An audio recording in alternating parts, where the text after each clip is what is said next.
Well, I mean, first thing, disclaimer with all the games this week, the trade deadline is still looming. I know we had some big news on Saturday and Sunday this weekend with some of the biggest names, but the trade deadline is this Thursday, February 6th. So we still could see some movement with some of these teams. So be careful cautiously with these games. Atlanta enters now off an 8-game losing streak. They do have a day of rest after the Indiana loss. I will say it's a step down in class for them after playing Minnesota, Houston, Cleveland, Indiana, 4 straight losses against those squads.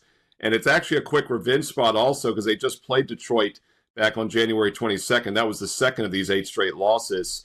Meanwhile, Detroit does enter this game off back-to-back wins. As you mentioned, they beat Chicago last night. It's now their 3rd game in 4 days, no rest situation.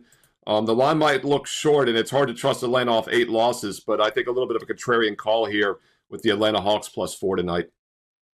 Liking the Hawks here in a tough spot here for Detroit. Speaking of tough spots, well, I guess maybe it's not because the Bucks aren't playing Memphis, which appears to be the kryptonite here, Merrill. The Bucks cannot beat the Memphis Grizzlies. They looked old and slow in that fourth quarter last night. Memphis looked a lot more spry. They turned up the tempo, and that was all she wrote for the Bucks. But now they've got to go back on the road to OKC, who seems to be getting a little bit of money here, up to 11.5. And who can blame them? They're rested. They're at home. And my goodness, who the heck knows who's even going to play for Milwaukee tonight? Yeah, for everybody that clicked subscribe and click the bell here on WagerTalk TV, they got a nice free play video Saturday afternoon. I did the Thunder and Sacramento game. So some nice weekend content, and I did give everyone a free play on Sacramento. In fact, I'm sorry, on Oklahoma City against Sacramento. And that line actually dropped from 9 down to 7.5 on Saturday because Jalen Williams was not going to play. And he averages about 20 points a game, but he's not the key player. Gilchrist is obviously the key player on that team, and I thought it was a very focused spot for OKC after losing 2 of their previous 3 games, and they routed the Kings by 34 points, 144 to 110. That was the play-on spot for Oklahoma City, in my opinion. Now, with that said, I do not trust the Milwaukee Bucks for the reasons you just mentioned. They've dropped 4 of their last 5 straight up, 3 straight losses, now traveling without rest, 3rd game in 4 nights. As of 12:30 Eastern here, we don't have the Milwaukee injury report. Wouldn't be surprised to maybe see some guys out, even though they've lost 3 straight. Jalen Williams is now questionable to maybe return for Oklahoma City. I'm going to stay away from the side. I think there's too much uncertainty there.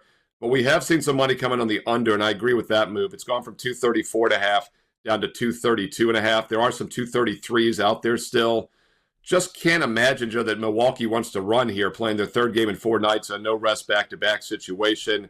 OKC's got 6-7 guys on the injury list, even if Williams returns. A lot of points here. We got a lot of wiggle room with the under here with all the uncertainty in this game tonight. Yeah, I mean, Middleton close to, 28, 29 minutes. Lillard, as well as Giannis, 37, 38 minutes in that game. Now, it's a tough spot for Milwaukee here tonight in this one. At your page right now at WagerTalk.com, what can folks get themselves today?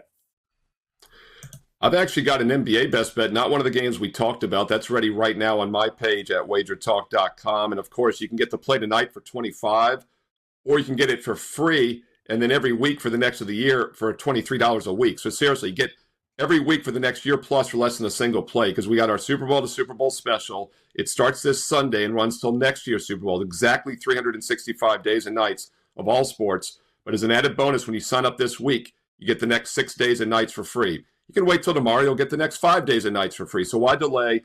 It works out to $23 a week, $3 a day, about $1 a play for the next year plus of college and pro football, basketball, and baseball. Every best bet I personally release. Last year, we won 133 units on client best bets, more than doubled our bankroll by the end of August, and we're looking to do it again this year in 2025. Check it out, Steve Merril, WagerTalk.com, and also get a daily free play on my page every day, and use that shortcut to get there quicker, WT.buzz/SM.